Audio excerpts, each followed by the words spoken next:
It's the top 5 on the Rokon Show. 5, Let's go! 4, 3, 2, 1. Now, it's the top 5 at 5 on the Rokon Show with Anna Tavlantis.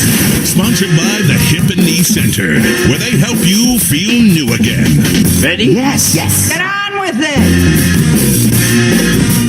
Number 5. But we do start with the president because just moments ago, he ended a press conference. This is really something. He does give you access. You cannot say that the president doesn't speak to the press, because he does. Now, a solo press conference, it's been a long time since he's done that, but he answers questions and he shoots from the hip and all those kinds of things the press really wants him to do. And today was really no difference. Here he is talking about Kavanaugh.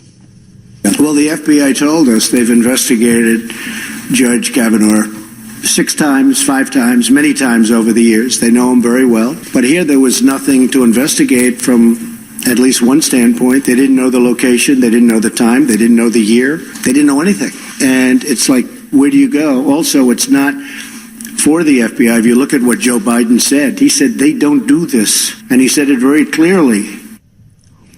What about the Democrats? What is going on? Why did they wait so long? Why did Senator Feinstein wait till the hearings were over and make this case? Why didn't she bring it right at the beginning when you ask about, as an example, the FBI? Why didn't they bring this right at the beginning, during the hearing? You would have had all the time in the world. Speaking about the political nature of everything, but he didn't answer the questions when he said, do you think all 3 women are liars? He said this is a con job through and through. He also said, interestingly enough, and I'm not sure I believe him on this, I look forward to watching what happens tomorrow during the testimony. It's possible I'll change my mind. Possible I'll withdraw my nomination. Let's see. He also was asked, well, about his comment about why wouldn't the parents have reported this years ago? I mean, there is a chance that her parents could have reported it 36 years ago. So my question is... It doesn't mean they had to report it, because in some instances people keep it quiet. It's a very tough situation for a woman. There's no question about it.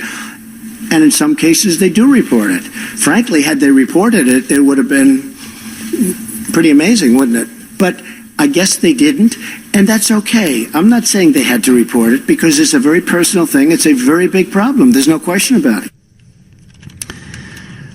Right. Well, remember, you and I both stopped when he said, I could have a woman here. I could pick a woman, and you'll still find something on her. Remember, there is a woman from Notre Dame who is on the short list. Amy Coney Barrett. That's right, out of Notre Dame. Who many in the kinds of circles that think about these things in terms of political alignment of judges, many argue that she is a far more conservative jurist and far more conservative on the issue and far more pro-life than even Kavanaugh. Mm-hmm. So this, I believe, I took that as a shot across the bow. Yeah, sort of like, hey, be happy you have this one, because there's a different one you may like even less behind him. It just seemed as if that's what he was saying. More on this coming up. More on this. But let's move on to other issues here. Checking in at Number 4.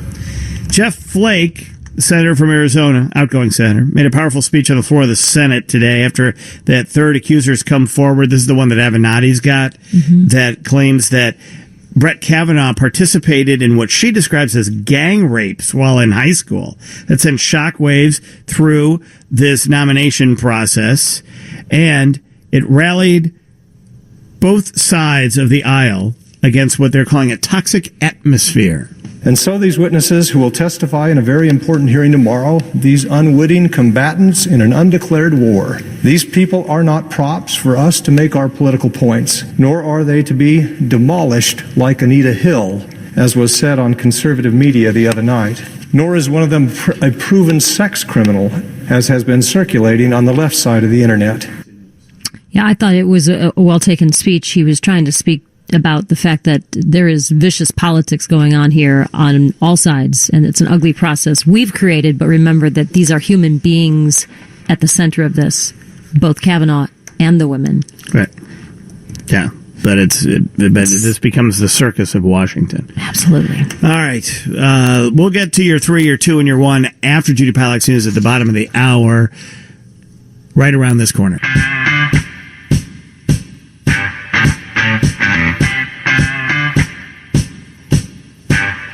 Rokan Show with Anna DeBlantis right here on 720 WGN. Yes. The president gave an epic performance today at the United Nations, an hour, 22-minute question and answer period with the international press, including 2 Kurdish reporters. Mr. Kurd, he pointed him out on the second reference, Mr. Kurd, by his ethnicity. More on that, but he basically made really nice with Kim Jong-un. Said he got a beautiful letter from him. It's a piece of art. It's such a beautiful letter, and they're getting along so well, and they really respect each other. But Canada, we're going to go to war with. And Israel and Palestine deal is going to get done, but really it comes down to a real estate deal. It's a real estate deal. Just ask Jared. And Jared will be in charge of that. Okay. We'll get to all that, but we're finishing up the top 5. There's other news of the day. We'll make some news at the top of the hour when we get some reaction from Canada as well. Number 3. An Indiana National Guard soldier reportedly, well, you see him on camera doing this, so hurled racial slurs at fans after a fight broke out. Or is this before the fight broke out? There was a fight. Before. That's all I know. Thought it led to some fight. There was a fight. It was Hispanic. It was like Hispanic Heritage Night. Yeah. At Wrigley Field. Right. And then this guy people started jawing at each other in the bleachers. And so now the Indiana National Guard had to issue a statement saying that the statements made by this individual are not in keeping with the Army values. They do not reflect the views or beliefs of the United States Armed Forces, and specifically the Indiana National Guard. And all hell has broken loose. Oh, he's right in the face! He hit me in the face! There's no fighting in the bleachers! You threw the first punch! You threw the first punch! Come here! Don't record me! Put your phone away. Put your phone away. You're on private property. You don't have permission to videotape anyone. All right, so they went after the guy who was videotaped. That was security going after the guy who was videotaping. Which seems like, where was security during the fight? They were there, but they couldn't do much. It was mayhem. The guy who's become a viral sensation is the guy yelling, "There's no fighting in the bleachers." There's even been T-shirts made that just say, "No fighting in the bleachers." Like, where have you been? Yeah. But he's trying to. That guy is, I believe, is the season ticket holder in the bleachers. He's a fan, and he's a big fan, and he says he wants to make the bleachers family friendly, and he was outraged by this kind of thing happening in the bleachers. There was also one guy that's seen on the video doesn't put down his beer, but he's in the scuffle the entire time. Wow, please. You know how much a beer is? No, but like half of it spilled out. He's still holding in the cup. Well, it's still half. Out. That's it. Like $6 of it stuff. spilled out, and he was still able to hold on. It's very important to hold on to your beer during this. Happy Hispanic Heritage Month, and the guys are screaming anti-Hispanic racial epithets at each other. Please, people. Now, the other thing is that today the Cubs were asked about that. What do you mean no videotaping in the bleachers with using your phone? That's all anybody does.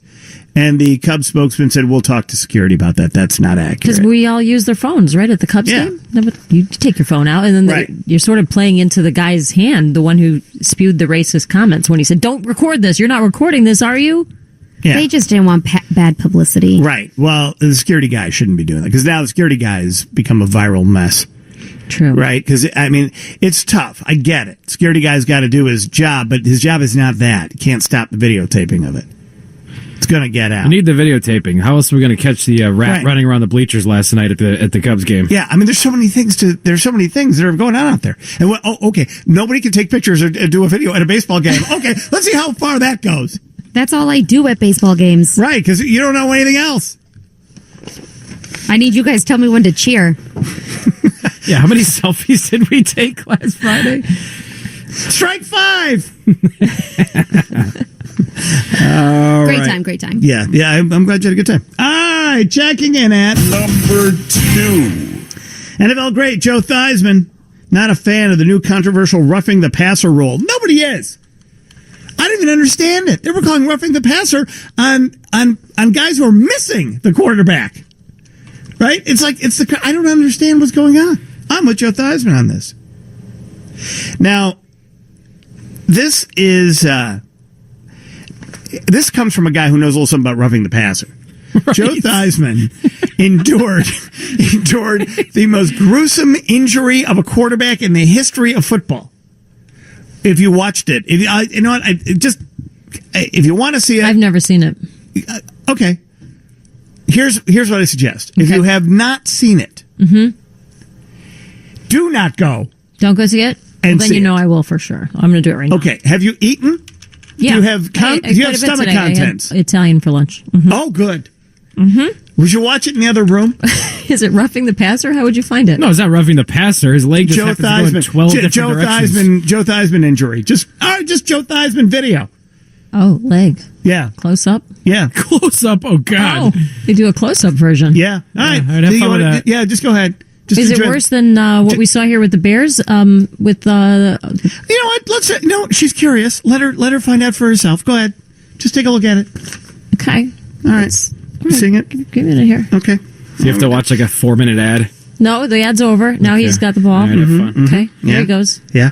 Now it's slow mo. Now they're kind of zooming in, and he passes it, and oh boy, oh my gosh. Barely phased her. Yeah. I know she's tough. No. Well, it's just they're slowing it, so you can barely see it. You're not looking at the right angle. There, reverse angle. Now they do this. Okay, Yeah. there we ready? go. Okay, here we go. Oh, okay, yeah, that's too much. All right, thanks. I wanted to see that. I've All never right, seen you it asked before. to see it, and there it Okay, is. so he does deserve to weigh in on this. is what you're Yes. saying. Okay. Yeah, Joe All right, he Theismann knows. has an opinion. I think the rule has crossed the line when it comes to safety. I'm all for protecting the quarterback. You can barely touch him anymore. But how do you stop someone who is coming after the quarterback and asking them in an instant to change what their body is going to do? I think some of the calls against Clay Matthews were ridiculous. I think the officials are trying to do their job. They're trying to interpret the rule. But the rule has become so difficult to interpret and implement, coaches can't teach it. Well, the Dolphins defensive end, William Hayes, blew out his ACL. He says he was trying to stop his body weight from falling on top of a quarterback. As a result, his knee planted and he tore his ACL. That's exactly what everyone predicted would happen. Yes, guys are going to hurt themselves. Yeah. Yeah, A avoiding. football play is a football play. Common sense, you can identify an unnecessary roughness. Right. Was it okay when it was against Aaron Rodgers? Totally. And when, Joe Theismann, you saw what happened to Joe Theismann. What year was that? 1980 something, right? It was Lawrence Taylor. It was that Lawrence took him out, Taylor, right. Yeah, so Yeah. probably in the early 80s. Yeah. So when that happened, right, everybody's go, oh my God, it was gruesome, right? Because we had the slow-mo reverse angle. Pretty gross, yeah. Of his Gruesome. leg literally being broken and going the wrong way. Oh, yeah. I just watched it. Yeah, I know. It's bad. Yeah. It's like rubber. Yeah. But we just saw Zach Miller getting a pretty rough one, too. I had a hard time watching that one. Over. I mean, that was I think Theismann's worse. horrifying. I think, but so Theismann, he gets to say whatever he wants about roughing Yes, the he does. passer. I And would he's say right. yes. It makes no sense. Don't get me started. Unless it's against Aaron Rodgers, you would say. Right, exactly. Do not let this happen to to anybody else. Finally, Number 1. see that Ben and Jerry are going to start getting into politics with the ice cream. I mean, they've already kind of been involved with it in they've other kind ways. of dipped into that Yes, a little bit. Pardon the expression. But they are actually going to be endorsing political candidates. So James Corden, wonder what that would be like. Now, this is such a brilliant political move. I mean, what's Trump going to do now? Come out against ice cream? Now, personally, I would like to thank Ben & Jerry's for giving me a reason to tell my wife why I'm eating an entire pint of ice cream every night. No, it's for the future.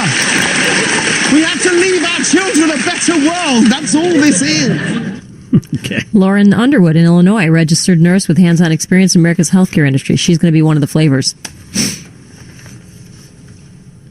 It's Progressive. like actual candidates. They're actual candidates So we that can- they're we can allying eat a with, candidate? and they're candidates that are not necessarily named. I don't think any of these are really mainstream names or national names. Jess King in Pennsylvania, James Thompson in Kansas. Do they have a part in picking the flavors? I'd like to be a hot jalapeno ice cream.